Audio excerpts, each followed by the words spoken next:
Après 175 jours, nous allons enfin pouvoir revoir du tennis masculin et cela commence avec le Masters 1000 de Cincinnati qui débutera le samedi 22 août. Décryptage du tableau, c'est parti, let's go! Tu es nouveau sur cette chaîne? Pour ne rien manquer de l'actualité tennis, abonne-toi et active les notifications en cliquant sur la petite cloche. Le contenu te plaît? Fais-le nous savoir en mettant un pouce bleu.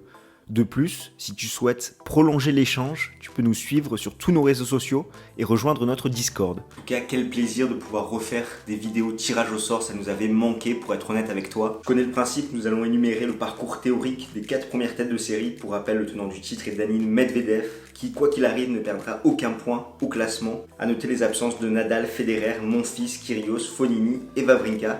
À rajouter que Kei Nishikori, testé positif au Covid, n'y sera pas non plus. Et je rappelle que c'est difficile de faire des spéculations quant à ce tirage au sort, étant donné qu'aucun joueur ne va présenter de garantie. Ça fait très longtemps qu'il n'y a pas eu de compétition, et encore une fois, l'entraînement ne remplace pas les matchs officiels, comme on peut le voir avec Stan Wawrinka, qui galère en challenger à Prague après des matchs compliqués contre Hoth et Nagal. La seule certitude, c'est que le tournoi de Cincinnati va se jouer sur les cours de l'US Open pour faciliter l'enchaînement entre le Masters 1000 et le Grand Chelem new-yorkais. On commence tout de suite avec le parcours théorique du numéro 1 mondial, Novak Djokovic, qui au premier tour pourrait faire face au local Tommy Paul.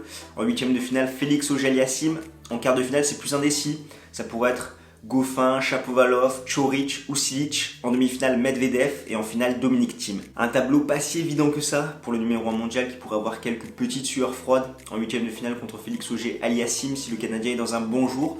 Un quart de finale accrocheur entre des joueurs qui ont montré de bonnes choses durant les différentes exhibitions et également il tombe contre le pire demi-finaliste contre lequel il pouvait tomber, c'est-à-dire Daniil Medvedev, tenant du titre. Concernant Dominic Thiem au premier tour, ça pourrait être potentiellement Krajinovic. En huitième de finale, Grigor Dimitrov. En quart de finale, là aussi un quart assez ouvert, du Rublev, du Zverev, du Murray et du Raonic.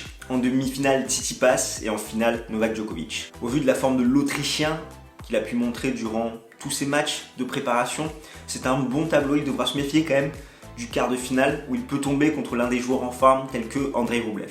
Concernant le russe Daniil Medvedev, au premier tour, ça sera un qualifié. En huitième de finale, potentiellement Cristian Garin. En quart de finale, Bautista Agut ou Kachanov. En demi-finale, Djokovic et en finale, Thiem. C'est clair que pour le moment, c'est vraiment le russe qui est le mieux loti dans ce tirage au sort parmi les 4 premières têtes de série pour au moins se hisser jusqu'en demi-finale. Enfin, le tableau du grec Stefanos Tsitsipas qui pourrait avoir fort à faire dès les premiers tours. En premier match, il pourrait tomber sur Kevin Anderson. Ensuite, en huitième de finale, John Isner. En quart, Matteo Berrettini.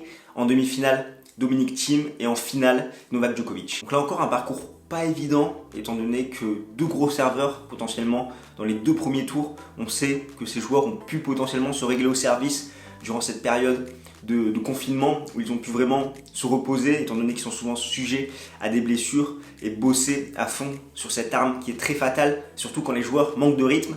En quart de finale, Berrettini qui s'est montré très en forme durant l'Ultimate Tennis Showdown.